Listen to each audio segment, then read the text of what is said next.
I'm Aaron Luna in the 4 News Now newsroom, your coronavirus headquarters. Here's what we know for Wednesday, April 15th, 2020. People in Idaho have been told to stay home a little longer. Today, Governor Brad Little extended the stay-at-home order until April 30th. The statewide order is working. Your efforts are working.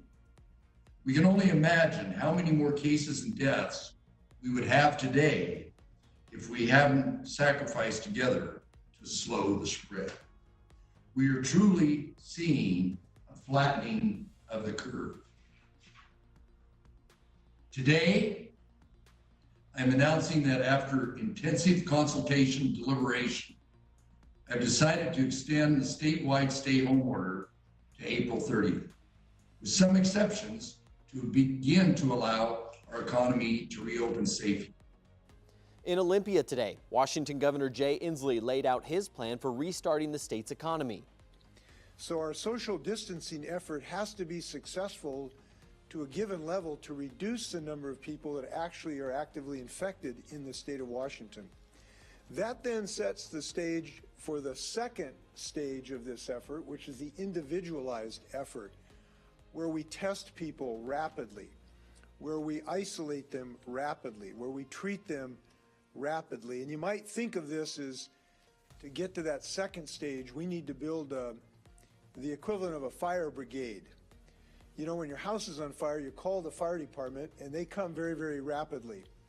We need the same type of response from a COVID fire brigade, if you think of it in those terms, where a person with symptoms can call, get tested immediately, be isolated immediately, and we can contact trace, go to all the people that they've contacted who potentially could have had the virus transmitted to them. And that takes a lot of legwork and potentially some new technology where we recognize rights of privacy and the like. In Spokane County, the number of coronavirus cases continues to increase, but Dr. Bob Lutz of the Regional Health District says there is some positive news. It's amazing to think that it was only a month ago when we had our first case actually diagnosed on 14 March. As you can see by this graph, and although it's dated yesterday, we can see that certainly over the last week plus, our numbers are definitely leveling off. And this is total cases, again, confirmed cases. As of yesterday, we had 278. As of this morning, our total case count is 286. In the Idaho Panhandle, there are now 52 people with coronavirus, 48 in Kootenai County, 4 in Bonner County, and no deaths. However, it's a different story in Nez Perce County, where there are now 20 confirmed cases and 10 people have died. 8 of those deaths have been people who were between the ages of 90 and 99.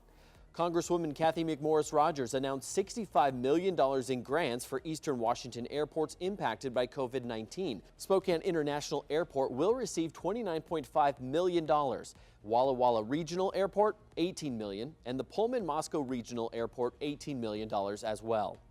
The Spokane Food Fighters are expanding. Beginning Saturday, the organization will begin food deliveries in Spokane Valley. Orders for meals and emergency food boxes may be made at www.spokanefoodfighters.org. The regional helpline is up and running. The number is 509-625-6650.